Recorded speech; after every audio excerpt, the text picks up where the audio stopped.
my name is Hannah and I'm a teacher from Twinkl. Thanks for joining me for daily reading. This is video 8 of 10 where we've been reading a story called Jazz Harper's Space Explorer. Every day we're reading a chapter of the story and we're working on a reading skill. I'm going to be asking you some questions throughout the video, so if you'd like to write your answers down, you'll need a piece of paper, or click on the link in the description below to download an activity sheet. You can type straight onto that activity sheet or you could print it out. If you haven't been reading along with us so far, it's best to go back and find one of the earlier videos to catch up. If you have been reading along, I'd like you to pause the video and discuss with someone or have a think about what you can remember about the story so far. Well done.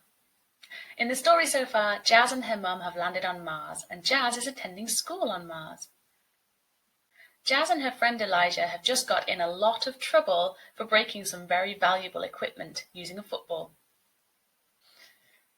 You should also have read a news article called Mars Mayhem and an email from Jazz's gran in which she explains the importance of being a team player even when the work is dull or uninteresting. If you haven't read the article in the email yet, click on the link in the description to download the ebook and read them before you watch the rest of the video. Today we're reading Jazz's diary from Chapter 7.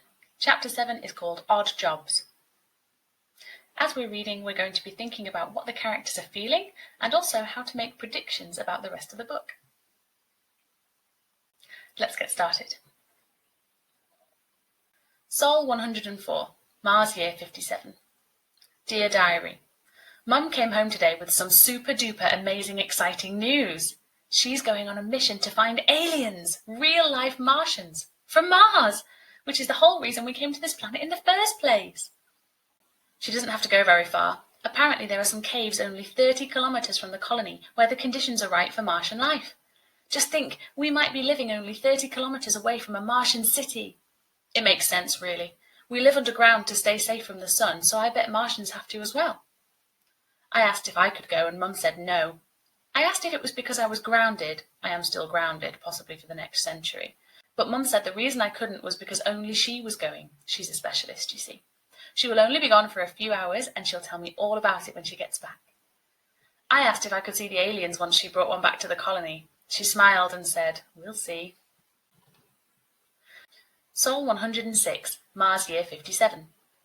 Dear Diary, unbelievable, incredible, and so unfair. Today I went to school as usual. I'm still allowed to go to school, expecting it to be a normal school day. Normal maths, normal English, normal babbling from Elijah about rocks or black holes on one side, and normal Letitia looking smug on the other. When we arrived, Miss K clapped her hands and said something very not normal. I have an announcement, a special surprise. Today we're going on a field trip. We're going outside. I couldn't believe it. Finally, I would get the chance to explore and be a real adventurer on a real adventure looking for real aliens. I was so excited that I could barely sit still.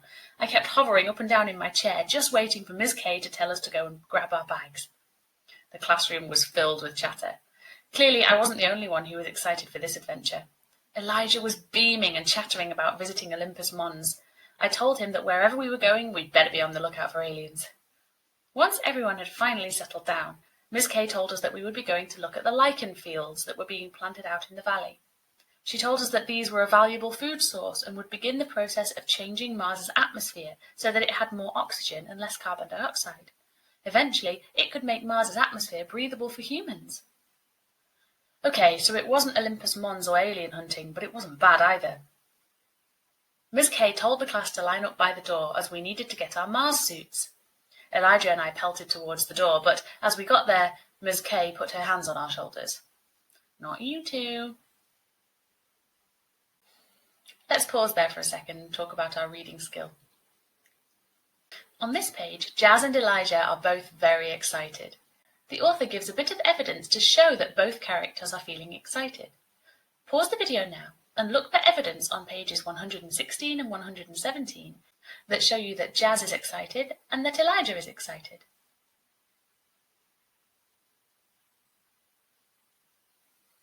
Well done.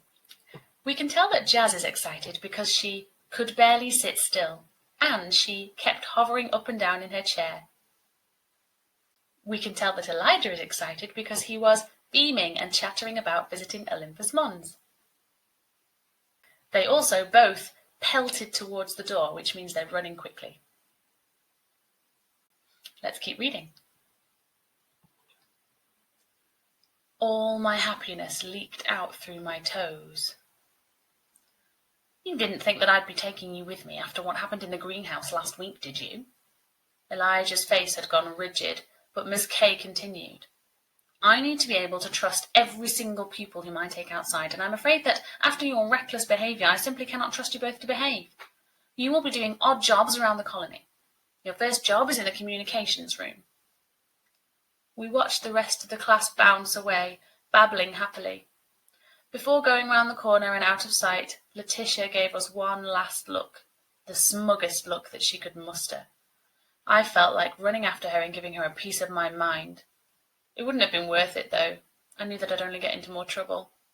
I took a deep breath in and a long breath out and trudged in the opposite direction with Elijah. On this page, both characters are showing emotion again. I'm going to show you two pieces of evidence, and for each one, I'd like you to write down what emotion you think they show. The first one is here. Elijah's face had gone rigid. Pause the video and write down why you think Elijah's face had gone rigid.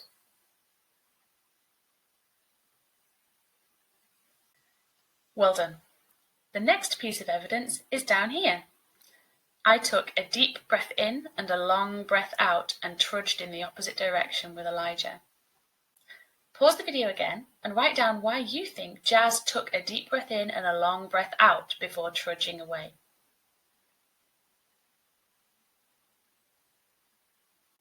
Well done. Let's keep reading. Maybe when we get to the communications room, I'll be allowed to write the end of my time-travelling wizard story, said Elijah. He was clearly trying to see the bright side, but to be honest, even he didn't sound very hopeful. Once in the communications room, we had to sort through a pile of old tech. Our job was to untangle the wires and see if any of them still worked. On the colony, nothing is thrown away because resources are so scarce that if anything can be reused, it will be. It was dull work. Seriously dull work.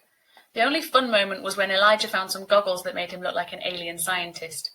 A grown-up told us that they were a really old invention, a VR headset or something. Do you remember on the Argo, I asked, chucking a pair of ancient headphones into the box of broken equipment, when we didn't have to go to school and we played computer games all the time? And you always won at Galaxy Races and I always won at Alien Task Force, said Elijah, tapping every key on a keyboard to make sure that they all worked. Yeah. We both sighed. After that, we went to the laundry room. We had to sort through donations of clothes that people had grown out of or left behind. Some needed washing, some needed ironing, and some needed to be cut up and made into something else because they had too many holes. Do you remember when we were on the Argo? Asked Elijah, ironing another beige t-shirt. When we only had to change our clothes 3 times each month. And we never had to do any laundry? I added, throwing a bag of smelly clothes into a washing machine. We both sighed. The last job was the worst. Cockroach shelling. We were given a bowl filled with dead cockroaches that needed to have their heads, legs and shells taken off before they could go into tonight's curry. Cockroach curry is delicious, but pulling off their legs, heads and shells is enough to put anyone off ever eating it again. Do you remember on the Argo when we used to have no-hands eating competitions? I said, crunching a cockroach shell with my finger and thumbnails. And we ate burritos for every meal, Elijah said, throwing cockroach meat into the curry pot. We both sighed. After the cockroaches, we washed our hands for about 10 minutes to get all the cockroachiness off and headed back to the classroom. It wasn't long before the rest of the class arrived, and they were even more excited than when they left. We saw the lichen fields and the irrigation system for watering it. Soon there'll be a whole farm and they'll be able to grow other crops as well. Everyone settled down at their tables so that Ms. Kay could give out any end-of-day notices. Letitia was the last to stop talking. I'm so glad that we got to do that. It's really given me a taste for what it will be like to be a real explorer on Mars. By the way, was anyone else given a souvenir by one of the scientists? From out of her pocket, she fetched a large lump of red Mars rock inside a clear plastic case. Elijah looked like he was going to cry. Letitia turned to me. "How was your day of drudgery? I hope that you found it fun," she said, flicking her long hair over her shoulder. "Doing odd jobs is the only way that you are ever going to be useful on Mars. Imagine people like you being allowed out on the surface to explore." She laughed cruelly. At the time, I just wanted to make her shut up, but the more I think about it, the more determined I feel. I have to do something. I'll show Letitia. We're going to be better Mars explorers than her. We're going to be the most famous explorers on the whole planet. And I know exactly how we're going to do it.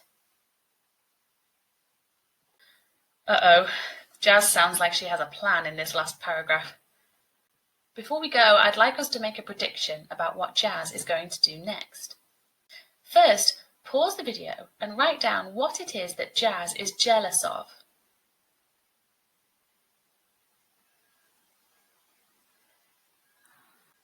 Well done. Next, reread this last paragraph and write down what it is that Jazz wants to be. Ready? Finally, I'm going to show you a page that we read today where there might be a clue about what Jazz is going to do next.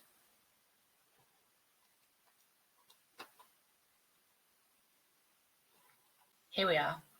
Here's Jazz's diary from the beginning of the chapter.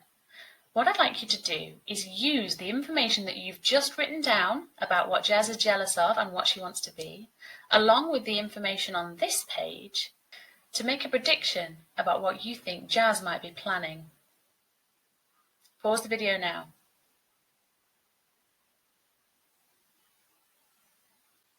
Well done. If you'd like answers to all my questions, click on the link in the description to download that activity pack. That's the end of Chapter 7. There are more questions and activities that you can do after watching this video. Click on the link in the description to download the activity pack and the answers. Chapter 8 is called A Top Secret Mission.